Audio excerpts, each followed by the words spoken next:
Hello दोस्तों, स्वागत है आपका एक और नए वीडियो में। आप देख रहे हैं नेशन एजुकेशन। तो आइए शुरू करते हैं।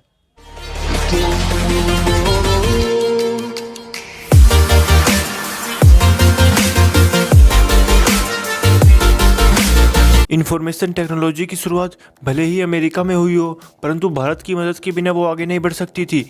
आज भारत वर्ल्ड का आईटी हब बन चुका है। भारत आईटी सर्विसेज व बीपीओ सर्विसेज में world largest exporter. 55% global outsource market share Bharat के पास है।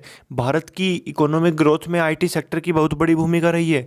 जहां 1998 में आईटी सेक्टर का कंट्रीब्यूशन जीडीपी में सिर्फ 1.2% था, वहीं भारत की जीडीपी में आईटी सेक्टर का कंट्रीब्यूशन आज 8% है। आज के समय में वर्ल्ड की बड़ी बड़ी टेक कंपनियां जैसे कि गूगल, माइक्रोसॉफ्ट भारत में खूब इन्वेस्ट कर रही है, क्योंकि इन कंपनियों को पता है कि भारत के आईटी सेक्टर में खूब पोटेंशियल है और आने वाले 10 सालों में भारत का आईटी का मार्केट बहुत ज़्यादा बढ़ने वाला है।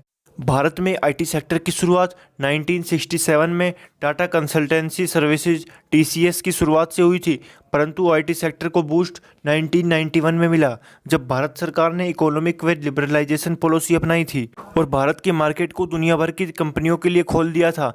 जिसका रिजल्ट ये निकला कि फॉरेन कंपनियां भारत में आने लगी, भारतीय कंपनियों के साथ इन्वेस्ट करने लगी, जिसके बाद भारत ने आईटी बीपीओ जैसी टेक्निकल फील्ड्स में फोकस करना चालू किया। इससे न केवल भारत की अर्थव्यवस्था मजबूत होने लगी, इंडियन बिजनेसेस की भी ग्रोथ होने लगी।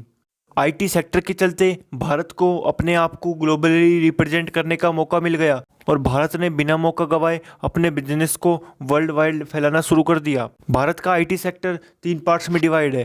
पहला है आईटी सर्विसेज, जिसमें क्लाइंट सर्वर व वेब सर्वर्स आती है। इसका इस्तेमाल अधिकतर गवर्नमेंट, बैंकिंग, फाइनेंशियल सर्विसेज व मैन्युफैक्चरिंग में होता है। भारत सबसे ज़्यादा आईटी सर्विसेज एक्सपोर्ट करता है। सेकंड है आईटी इनेबल्ड सर्विसेज, जिसमें कस्टमर इंटरैक्शन सर्विसेज आती हैं, जिसका इस्तेमाल अधिकतर call centre, back office services, revenue accounting, data entry, data research व एचआर सर्विसेज जैसी चीज़ों में होता है। थर्ड है आईटी सॉफ्टवेयर व हार्डवेयर। इस मामले में भारत अभी काफ़ी पीछे है, पर भारत सरकार ने इस पर भी फोकस करना शुरू कर दिया। भारत के सॉफ्टवेयर मार्केट को बढ़ाने के लिए 2019 में भारत सरकार ने national policy of software product launch की थी। इस पॉलिसी के बारे में हम बाद में डिस्कस करेंगे। चलिए अब आईटी सेक्टर की वर्तमान स्थिति को जानते हैं। आज भारत वर्ल्ड का आईटी कैपिटल बन चुका है। अगर आईटी नाम का कोई देश होता तो उसकी कैपिटल भारत ही होता, क्योंकि दुनिया भर की टेक कंपनियों के सीईओ इंडियंस हैं।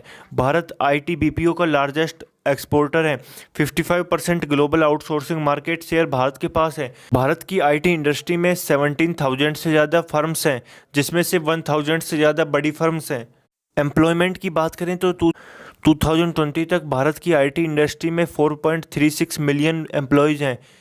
इनडायरेक्ट एम्प्लॉयमेंट 10 मिलियन से ज़्यादा है। भारत की सिर्फ 4 IT companies TCS, Infosys, Wipro and HCL tech में ही 1.02 मिलियन एम्प्लॉयज़ हैं। आईटी सेक्टर का भारत की जीडीपी में कंट्रीब्यूशन 8% है।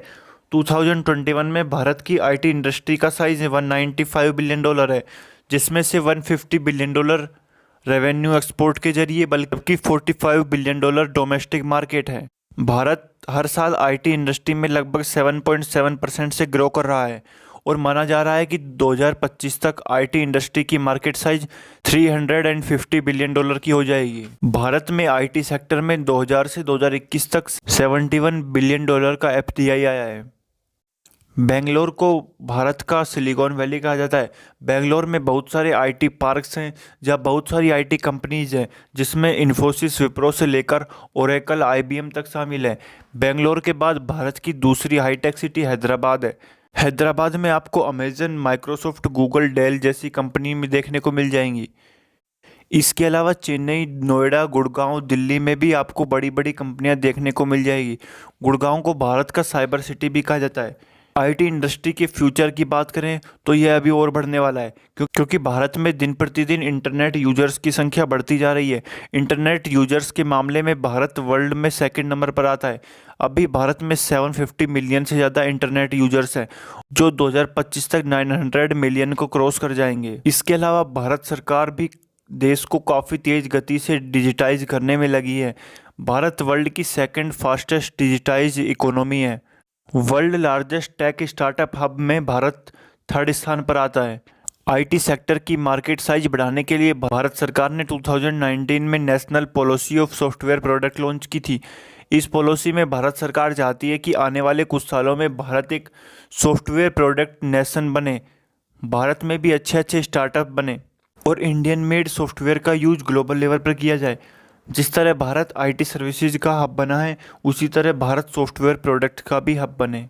इसके तहत भारत सरकार skill India, make in India, startup India, digital India के साथ मिलकर इंडियन सॉफ्टवेयर इंडस्ट्री तैयार करेगी। अभी इसका साइज 7 से 8 बिलियन डॉलर है, परंतु 2025 तक जो 70 से 80 बिलियन डॉलर की होगी। सॉफ्टवेयर प्रोडक्ट डेवलपमेंट के बारे में लोगों को पढ़ाया जाएगा।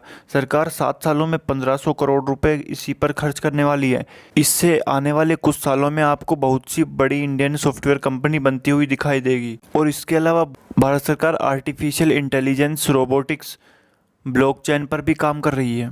और इस एनवायरनमेंट को बनाने के लिए सीबीएसई ने हाल ही में माइक्रोसॉफ्ट के साथ कोलैबोरेशन किया है और इसके तहत क्लास 6 to 8 स्टूडेंट्स के लिए कोडिंग व 8 to 12 स्टूडेंट्स के लिए डाटा साइंस सब्जेक्ट को ऐड किया गया है, ताकि स्टार्टिंग से ही बच्चों में स्किल डेवलप हो और आगे जाकर वो सॉफ्टवेयर व हार्डवेयर क्षेत्र में भी भारत को ऊंचाई तक ले जा सके। तो दोस्तों, मुझे लगता है आपको भारत की आईटी इंडस्ट्री के बारे में सब कुछ समझ में आ गया होगा। तो फिर मिलेंगे एक और नई वीडियो के साथ। एक बात और दोस्तों, यदि आप चैनल पर पहली बार आए हैं तो वीडियो को लाइक और चैनल को सब्सक्राइब करना ना भूलें।